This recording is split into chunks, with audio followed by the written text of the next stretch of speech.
Hello, everyone, and welcome back. This is Andrew McPeak, and with me is, of course, my wonderful co-host, the incomparable Gina Watts. Hey. Well, folks, if you believe that school should be more about just essays and GPAs, if you believe that EQs are just as important as IQs, and if you expect amazing things from the next generation, then you're in the right place, because we believe that too. That's right, Andrew. So let's jump in with our question of the week. What's a job you'd like to try just to see what it's like, even just for one day? Okay, I thought of two answers that came. I know I'm supposed to pick one. But honest to God, the first answer that came to mind was a garbage man. Is that really? She's making a face.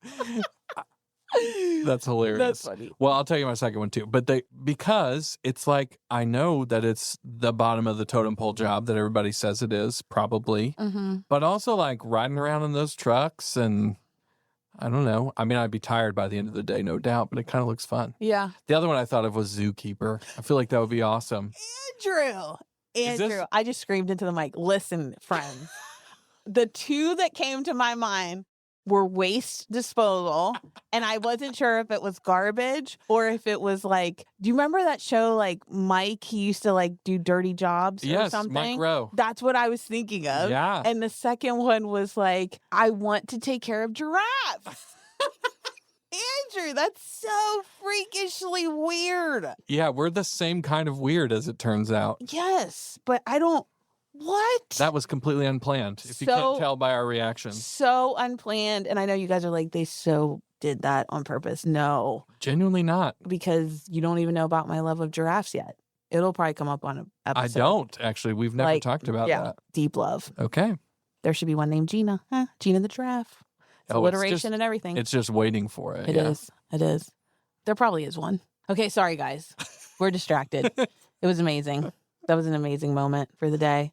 Okay, there are a million ways for us to live out our passions, right? It is important for our students to have that opportunity as well, to learn about and explore the many options that are out there for them and their future careers. It is imperative that schools with a mission to prepare students to be ready for the real world. My background has been in career development, and so I believe this wholeheartedly, that our schools need to be on mission to prepare students to be ready for the real world and realize that not every student is headed to a 4-year college. Yeah. I also say that as someone who's worked at a 4-year institution. Yeah. I believe that wholeheartedly. For as many young people that I cared for while they were there, I also helped young people leave and pursue other options that they just didn't have the information about when they were in high school. Yeah. And so our topic today, we're going to talk about that.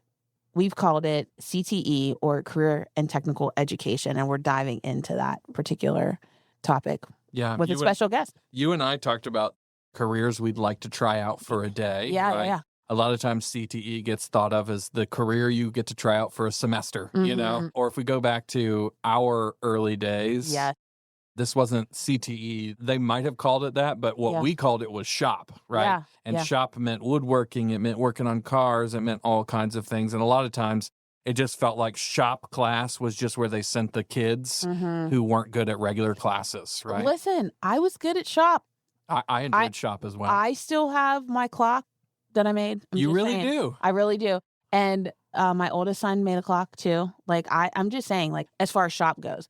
But Andrew's being kind, friends, because I'm older than Andrew. And when I went to school, it was called vocational education. Okay. So it was called like VOTech. Yeah. And it wasn't called career and technical education. But I have a deep, deep love for CTE. Well, what's interesting is no matter how long ago you went to high school, you really don't have to go back that far to realize that the tide has shifted on CTE. Something is happening, right? Yes. So today, there's a couple of factors at play. There's a rise in opportunity and pay for skill jobs. The infamous one is welding. Everybody always seems to talk about, but welders are making a lot of money right now. So are plumbers, people in electrical, medical, and other technical fields. And the rise in opportunities and pay in these areas have created a shift in priorities for schools. We used to see these professions ones, if we're being honest, as last resorts, right, for underperforming students. But one of the places that's leading the way in this CTE shift is a school that we just found out about a couple of months ago called Gulfport High School. They're in Gulfport, Mississippi. This is a very blue-collar area of the country, a place where CTE has always been a priority. But what's amazing is how they've moved CTE from the side to the center. So a few weeks ago, I actually got to meet with Dave Huffman. He's one of the teachers, one of the CTE leaders at Gulfport. And I could tell immediately that Dave is a guy with a no-nonsense attitude, which we like. But he also has a big heart for his students. And after 35 years of experience in construction and in the military, Dave actually was just recently awarded the Harbor Freight Tools for Schools National Prize. This is a major... That's awesome. Yeah, it's a major prestigious award. And it identified him as one of the top CTE instructors in the U.S. So Dave is an incredible leader who I can't wait for you to hear from. But if we're being honest, as I had my conversation with Dave, to hear Dave talk about his story, this is not a journey that he actually planned. Ladies and gentlemen, meet Dave Huffman. Been teaching CTE, construction technology, for the past 12 years. In my previous life, I spent almost 23 years in the Air Force doing construction. So when I retired, didn't really know what I was going to do when I grew up. And this job kind of fell in my lap. And had never really thought about high school, teaching school. But I realized that my passion is people. When this opportunity presented itself, I did a little soul searching, talked to my wife, and just kind of settled that this is what I wanted to do. And it's been the best decision I've ever made. It's just so rewarding being able to come to school each day and help change kids' lives, and, you know, both personally and, you know, education. It's just the most rewarding thing I think I've ever done. It sounds like destiny knew Dave was meant to work with kids. Yes, I think that is true, right? It's amazing to hear him tell his story. It really feels like Dave has found his sweet spot. And in fact, Gulfport High School itself has even restructured to meet the needs of a large portion of its student body, those who are preparing for work right out of school. So I asked Dave to walk me through how their innovative approach actually works. Here at Gulfport High School, we do what we call academic institutes. So our students spend first 10 years of their lives, you know, getting their core classes. Once they get to the high school, we have condensed the academics, kind of squeezed everything into their sophomore and freshman years. So they have almost every credit they need to graduate at the end of their 10th grade year. So amazing. At that point, they're going to choose a CTE program or a career pathway. And then they spend the next 2 years experiencing and exploring that career that they've chosen. So we have 3 institutes: Health and Human Sciences, STEM, and CAB, which is Communication, Arts, and Business. I'm in the STEM Institute, which has myself, Construction Technology, Engineering and Robotics, and Auto Mechanics. And then each institute has their own academic teachers. So our kids can literally come to our hallway, be in my class, first block, go upstairs to the English teacher, next door to the history teacher, back downstairs to the science teacher, and never leave the building. Wow. So it's just the academics are kind of aligned with the chosen institute, and I just think it's the way that education should be done. You know, education without application is useless, in my opinion. So I mean, I love the way we do it. A lot of other schools in the state of Mississippi, we're kind of trailblazers. We're on the leading edge of a lot of this, and a lot of other schools have adopted our program and doing it themselves. But it's the key is just to be able to, you know, I say all the time, the worst thing that could happen is a kid figures out what they don't want to do when they grow up. While I'm sure there are lots of other schools like Gulfport out there that have restructured high school in this sort of unusual way, when Dave and I talked, it was honestly the first time I had ever heard of the idea of condensing those core classes in order to spend a concentrated amount of time on career preparation towards the end of high school. Yes, me too. I think their approach, like you mentioned, it might not be unique, as we don't know what every school does around the country, but it's real and it's working. Yeah. it's like a fast track to real world skills. I love the idea of students choosing a career pathway early on and really diving into it. Plus, never having to leave the building for their classes must be so convenient for the students. I do have a question, though.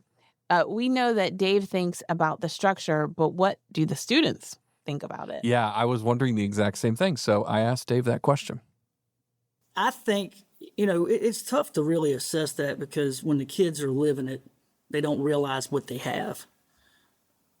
Yeah. I think they embrace it, and I think once they're gone, they kind of look back on it, especially when they talk to other students that didn't get educated the way they did. They start to see the value. And I just had a conversation with my daughter who's going into her junior year of college, and for the first time ever, she admitted that how prepared Gulfport made her, our high school. She had a speech class, and she said she was sitting in the room listening to other people give their speeches, and she was just shocked at how unprepared they were. And she got up and she killed it. She slayed her speech, and she's like, this is because I was put in those situations during my time in high school. So I don't know if they immediately sense it, but I think they're going to look back on it and see just truly how amazing it is and how much it has prepared them for the real world. Gina, I don't know if you heard it, but I love that Dave dropped some Gen Z slang in his response there. Did you hear him drop slay casually? Slay. I'm not even as cool as Dave. I'm definitely not as cool as Dave. I'm not.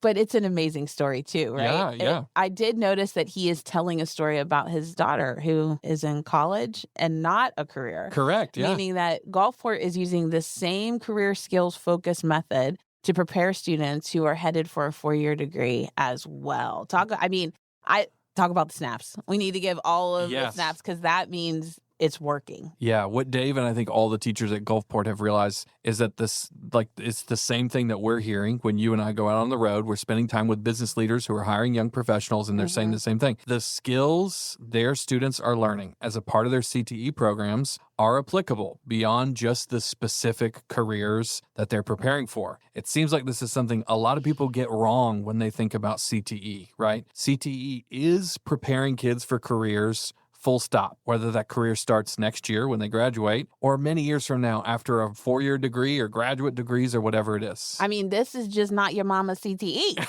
That's it's just exactly not. Right. It's not. Whatever you thought about CTE, vocational education, SHOP, whatever it was called or whatever it is called, that is not it. That's exactly right, Gina. I think you've got it. We have a saying here at Gulfport High that everything we do is for real and not faux real. We try to make we embrace project-based learning or, problem-based learning. We put our kids in situations where, gone are the days of building birdhouses and mantle clocks that you can take home and say, oh, look how pretty this is. We try to find real-world problems, real-world projects that they can gain experience from. They can fail. They can succeed. They can change direction. I think that's one of the hardest things for the academic teachers on our team. When we first started, they wanted to plan everything out step by step by step by step. Yeah. And the CTE teachers are like, hey, it's just let it be organic. And they kind of freaked out because they're planners, But, that was 10 years ago. And here we are now. And one of the most adamant about planning everything out is just, hey, let's just do it and see where it takes us. That's a great experience for the teacher as well as the student. Andrew, you told me before we started recording today's episode that the program at Gulfport also includes international experiences for students. That was very disorienting for me. Yeah. If I use my former knowledge of CTE, what does that look like? Yeah, I think when I was going to high school, we were lucky if we got to do a field trip 30 miles away. Right. Say it. Dave actually told me about a recent trip he took with his students to Peru.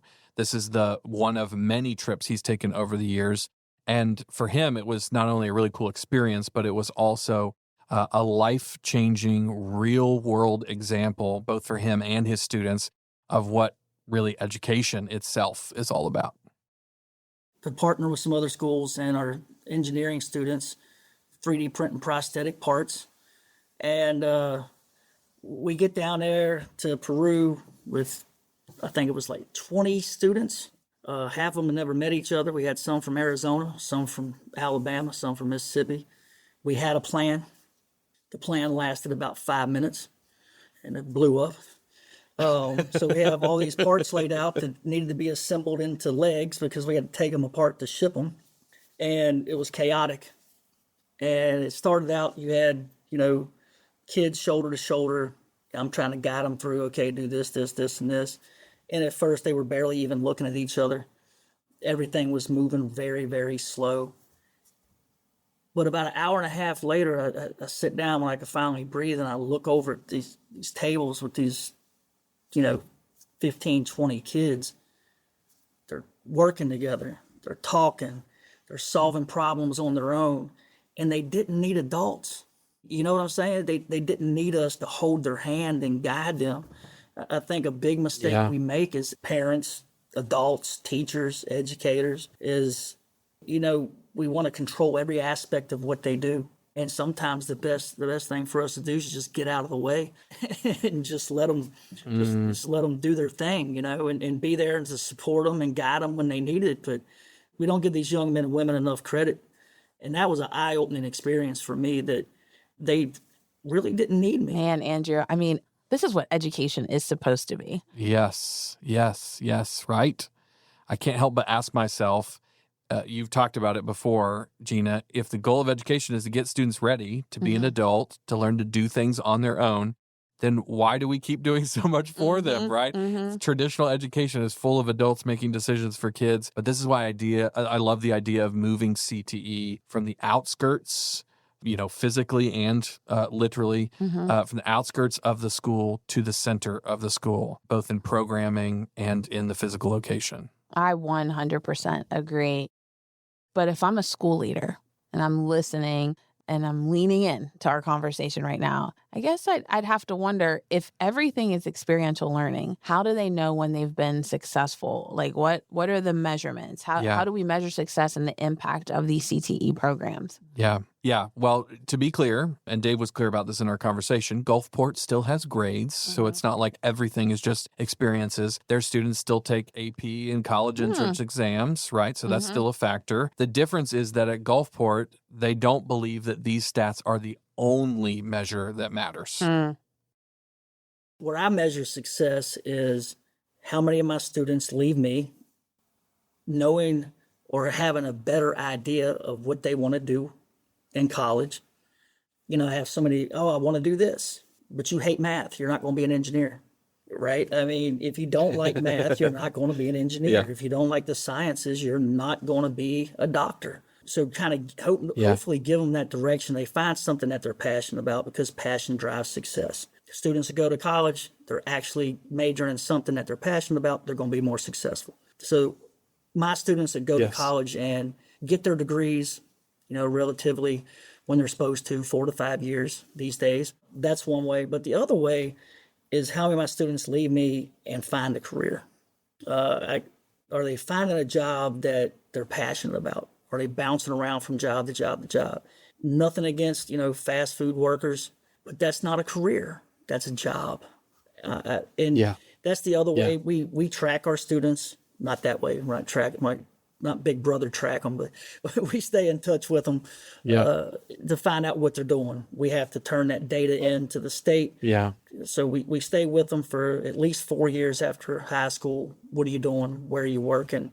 How can I help? And I would say for the most part, a lot of our kids, it's really hard to put a number on as far as like percentage wise, but I think the majority of our kids are finding ways to be successful in their lives, much more so than I would say some of our other local schools. They might have better test scores.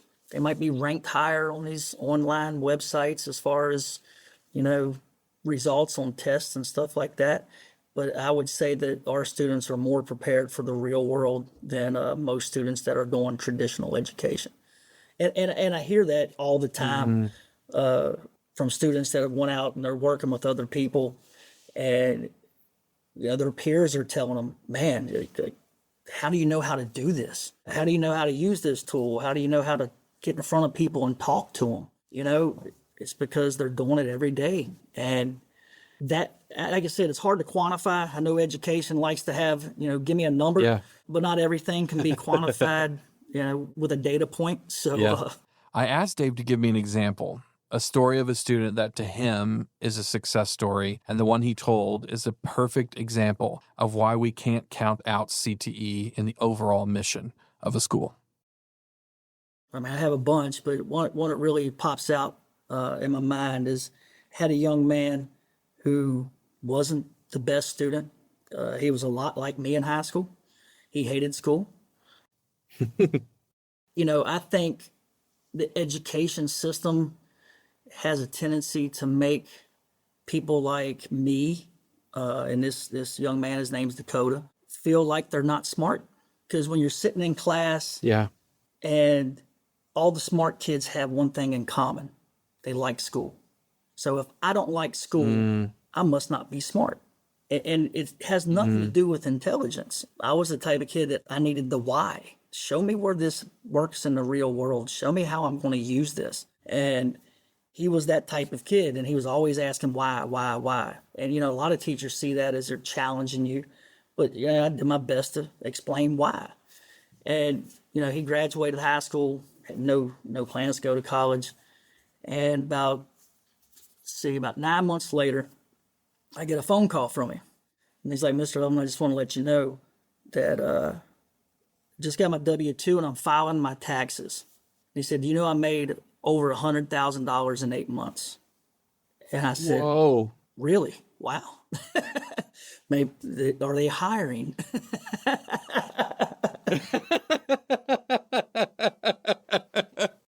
He was working on a pipeline over in Louisiana, doing some welding, working a lot of hours, but he was enjoying it. He was loving it. And he said something to me.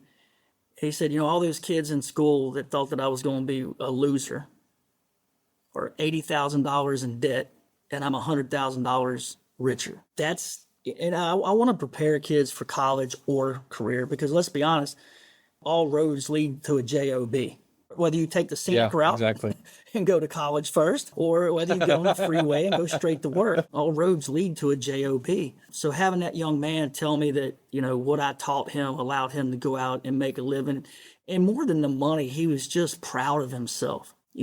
So Yes. it's just society makes people who don't go to college feel bad about their decisions. But he was proud of himself, and he was proud of the fact that he was driving around in a nice truck and being able to take care of himself. And people that he kind of saw that looked down on him are in college grinding, and most of them going in debt, and he's out there making money.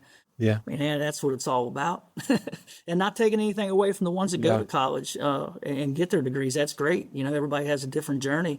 And I've had plenty that come back once they finish their degrees and, are successful because of things they learned in my class as well. So it goes both ways. But that's one of my biggest success stories. Yeah. I love telling that story because he was not a good student. Most of the time he was a big pain in the butt. But he landed on his feet, and he's still out there doing great things. Yeah. So. He would have dropped out. He told me his senior year the only reason he came to school was for my class. He said, if it wasn't for you, I would have already dropped out. So, our graduation rate is over 91%. So I think we do pretty good keeping kids in school, and I think CTE has a lot to do with that. Wow. What a story. That's it right there, Andrew. CTE programs can keep kids engaged and in school. Yes. Especially those who might otherwise drop out. And a 91% graduation rate? Why? Yes. I can think of a few schools who would love to report that number to their district. Me too. Yeah. It's time we started moving CTE to the limelight. I was convinced before. Dave just kind of sealed the deal for me.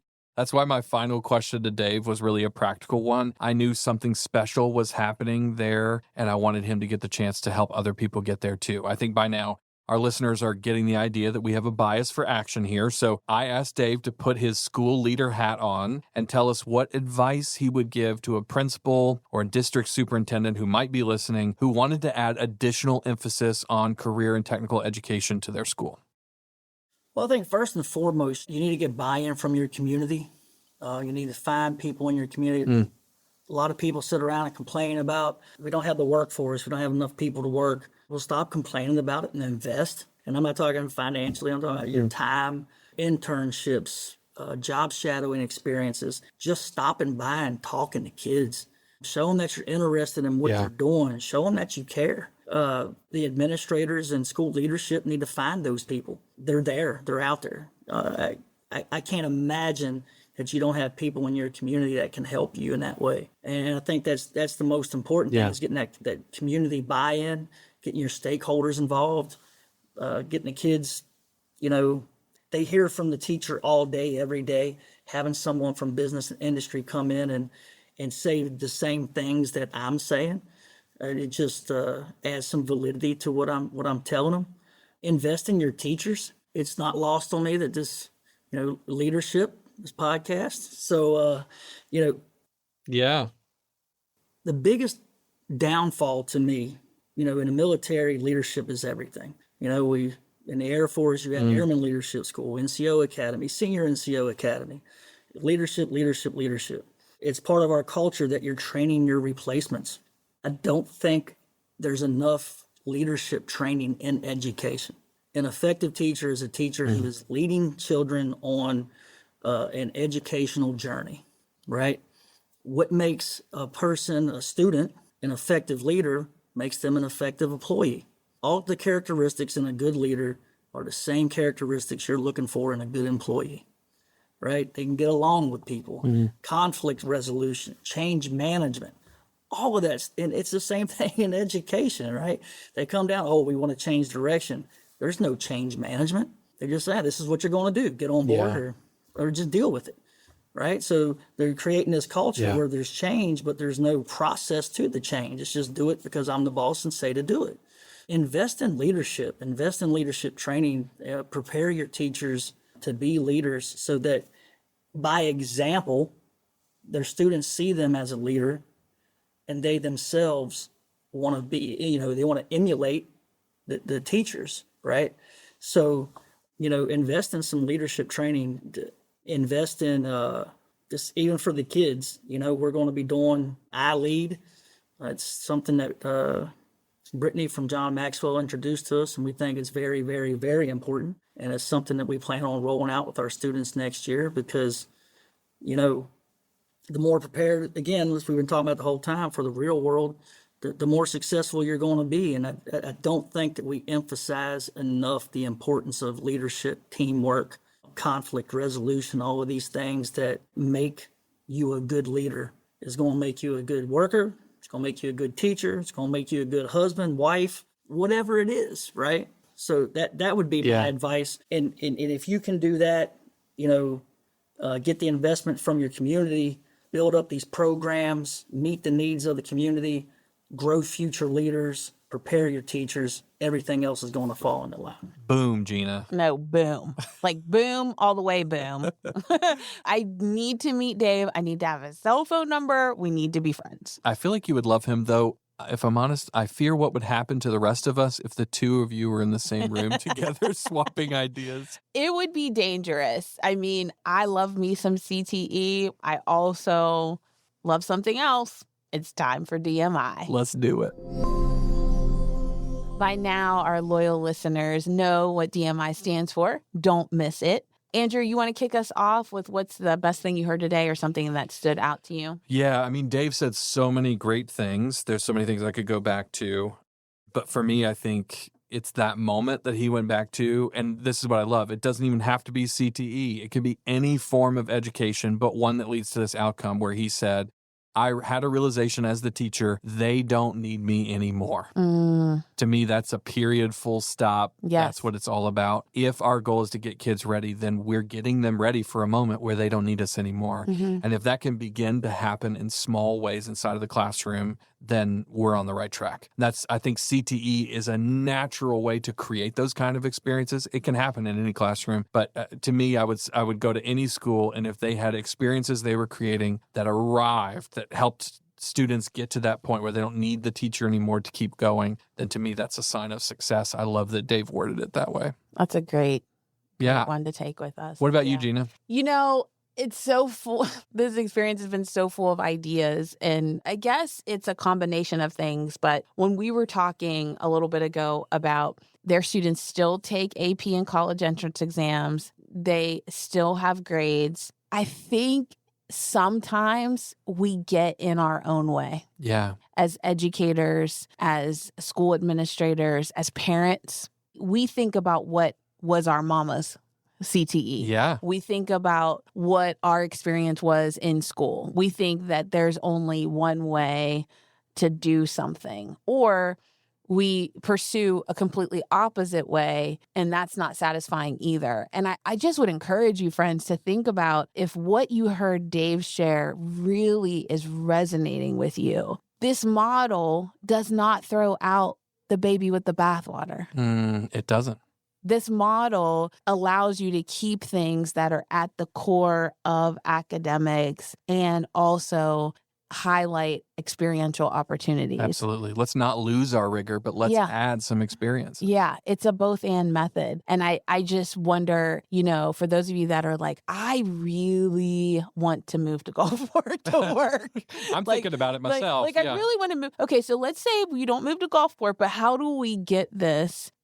How do we take a first step, or how do we take a next step to see some of these things happen in our schools? And I think it's using a podcast like this to introduce a great idea and a success story. Love it. Yeah. Love it. Yeah. Thanks, Gina. Yeah. And a special thanks to Dave. He was incredible, an amazing leader, and we hope that he gets more awards in his future because he's doing I might amazing make one. things. Yeah, let's make up our own award. We're making up one and giving it to him. Yeah. Well, thank you also, listeners, for joining us on today's episode of the School on a Mission podcast. Before you hit the skip button onto your next podcast, remember, we've got a little challenge for you. So grab that pen, notebook, sticky note, back of your hand, whatever you got. And we want you to write down one action statement, one action that you're going to take this week. Maybe it's something you're going to do, something to add to your to-do list, something you're going to investigate. Maybe you want to read more about something. Maybe you're going to read a paper on CTE or find out more about Dave and what they're doing at Gulfport. Maybe it's a person you want to meet with. You want to sit down with a CTE instructor in your school and go, how can I give you more resources and help you succeed? Mm-hmm. Whatever it is, write it down.